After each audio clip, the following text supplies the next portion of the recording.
I will tell you briefly one of the story of my advisor. It was in 1979-80 that I was motivating him to visit Nepal to follow my PhD research. And he said, "What the heck you are talking about? I have lined up sort of books for publication. In this year I am doing this, the other year I am doing this, so 3-4 books. And I have no time to go there." I was trying him to bring to Nepal for 1 month only. Then he said, "No, it's impossible. I cannot go for 1 whole month. Do you think I don't have anything to do here?"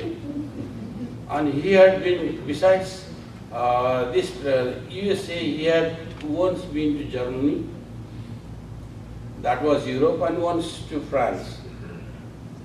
Never to Asia and Africa. Then I was also scared because I had seen there, I requested one of my professors to take me to the village. I was talking about the village in Nepal. Then I got scared. I thought that if I write something about my village in my dissertation, this guy may not understand what a village looks like. Then this might also think, a lot of questions, and then think that maybe I am writing some of the fake things, stories. So I wanted him to be with me in Nepal to get educated. And then we went on bargaining, then he was prepared to go for 10 days. I said, "All right, nothing is better than something." That is the story in Sanskrit. I took him there, then from that day onwards, when he was there, then I said, "Why Kailash, why do they say bye-bye when they see a foreigner?" I also didn't know. Because everybody in Nepal, all those kids in village, when you go and if they see the foreigners, other skin, what skin, they will say bye-bye. They should have welcomed us. But they say bye-bye. Why do they don't they like us? Then I said, "No, I don't know who has taught them to say bye-bye, but they should have said hello. I don't know." I have also a question, why do they say exit at every place? When you leave the highway or freeway, there are exits. Why not you welcome and you just say, "Welcome to whatever place is that, reaches that feeder road, yeah? Welcome." But they say exit, because this is good to hear maybe to the native English-speaking people. So in this way, you are using the same term but think differently and then interpret differently. This is the beauty that we have in our diversity in Nepal. You can see different faces, flat nose and also the long nose. White skin, fair skin, and even dark skin. And that is the beauty. We are not that much, so to say, we don't get tired of seeing the same thing, adhering to the same religion, speaking the same language. We speak different languages, we adhere to different religions, we find different places, dirty places, as well as very beautiful places and very clean places. And this is what people would like to see, some differences, And I think this is the place, Nepal, with the minimum sort of cost that you can reach there, and then you find beyond imagination the differences. If someone is interested in finding out the food that person, he or she, was getting in his or her house, then that is not the better place. Nepal is not the better place. Being in Nepali, I am not going to look after Nepali food all the time. Otherwise, to get an American food, suppose if there is any American food, I cannot label, however, if there is one, and if I go on try to get the food in Nepal, then it is very difficult. In Nepal, you try to get the Nepali food. To get the Nepali food here, it is little difficult also. Either we have to invite or you have to look for Nepalese restaurants. That may also be highly Americanized Nepali restaurants. You might get flavor, but not the real indigenous sort of thing. So when you enjoy all those things, then I guess Nepal is a perfect place to be here. Thank you very much for all of you who have given me a small little time to speak. Thank you.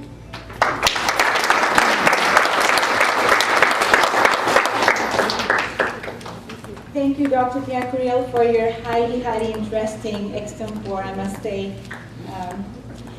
Before I invite our next speaker, I quickly would like to talk about a little society that we have here in Texas.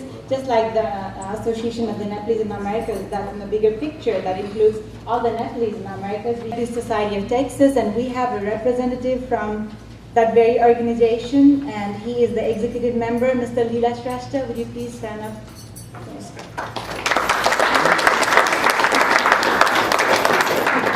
Thank you very much. The president and the other could not come and attend this program because they are now busy, and they have gone to attend NRM convention that stands for non-resident Nepalese. We're having a convention in Houston. That's today, tomorrow, and tomorrow, so they are all there. And I'm very thankful, Mr. Shrestha, you could come here. And I just quickly would like to tell what NSC is all about. It's an organization that was founded in 1998 with the aim to preserve and promote Nepali culture and identity among the Nepalese community living in Texas.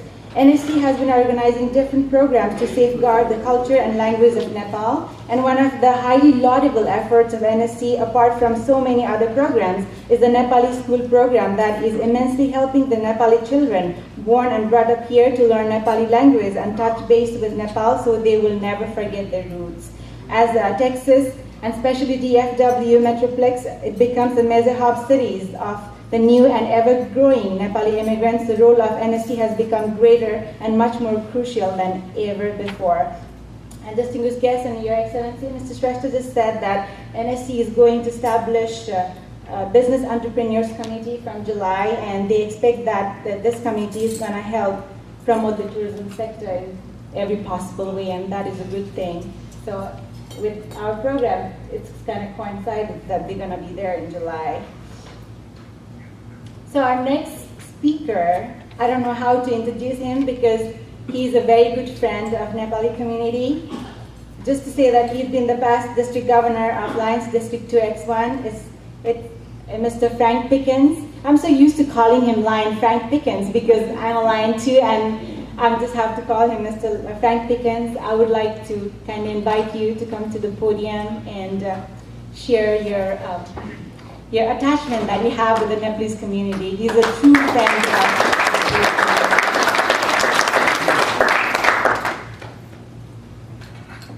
Thank you, Lion Benita. See, I did say it for you. Your Excellency, on behalf of the Lions of District 2X1, we welcome you to Dallas, and we hope you enjoy your stay here. We're well represented tonight with Lions in our group, and we have enjoyed the relationship the past 7 years with the members of the Nepalese Lions Club, the Dallas Everest Lions Club. They have made us aware of the beauty of your people, the depth and complexity of your culture, and the absolute beauty of your homeland. And we appreciate those pictures tonight that you shared with us. So, very good. I've really enjoyed the time I've spent with the folks from the Nepalese Lions Club, the Everest Lions Club. They have been, for my year as governor, a very instrumental part of my success as governor that year. I've formed friendships 7 years ago that exist to this day, and I'm very proud of my association with these wonderful people and with their community as a whole, even those who aren't Lions. I hope all of you who are not familiar with the Nepalese culture tonight come away with an understanding of really one of the world's great resources in what you see in the people and the culture and the land of Nepal.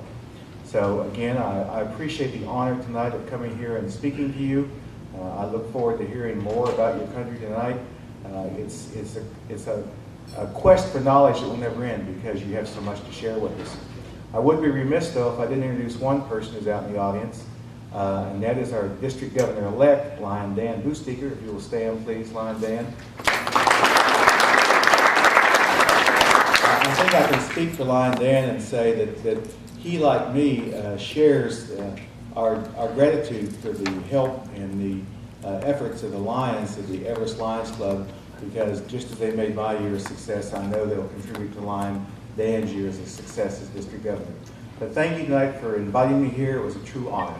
Thank you.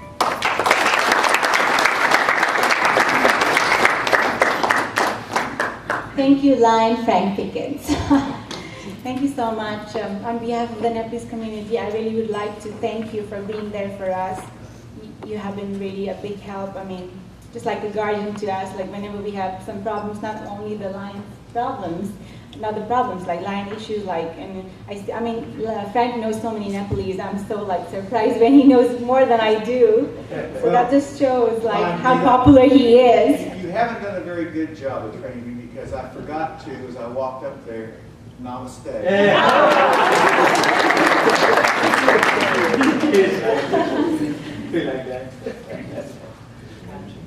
So Frank already introduced our district governor-elect, and I just saw our past district governor, Lion Carolyn Dorman. She's here with us. Thank you.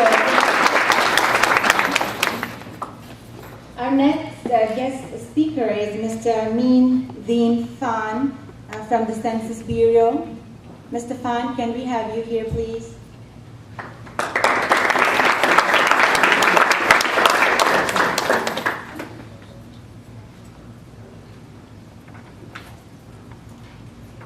Very pleasant. Good evening, Your Excellency, Dr. Shamas, our distinguished guests. On behalf of Census Bureau, I wish to say thank you to the Nepalese community here in Dallas, Fort Worth, and Metroplex. You're doing very well this year in this Census 2010 to counting each and every one of us here in great city of Dallas and forward. Without your help of the Nepalese communities, I don't think that Census 2010 would be successful, and I can be very happy to report to you that your people here in the FW were really awareness and participate 100% with us. What I'm speaking today is not for me as a census person, but I wish to speak as a vice president of the Vietnamese Chamber of Commerce and the Asian Chamber of Commerce here in the FWs. What's interesting for me to see is the ambassador of Nepalese coming here to pushing for the tourism. It's very interesting. The second thing is I can be happy to say to you that I feel very proud of yourselves and your communities because you can speak for your country, which is myself. I cannot speak for my country because you know Vietnam is a communist and I'm not one of the people that we have to get away from the country. I am a writer and I have my radio station here in Dallas. I do have my newspaper here in Dallas, and we have never proposed to people to come visit Vietnam because of the reason of the human rights and communism. But I can assure you one thing, that I'll be very happy to write articles about the tourism of Nepalese when this weekend. And I'll be glad to invite you, if you have a chance here, to go to my radio station to address with my people on Jamaica Street.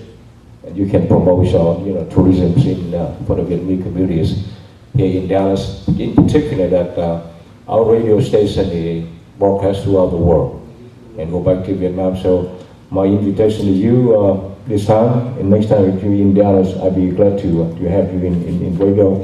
And thank you very much for having me today, Mr. Mahendra, and of the group. Thank you for the census, and thank you for many things we will do in future with the tourism business in Vietnam. I mean, in Vietnamese people here in Dallas and in Nepalese. Thank you for having me.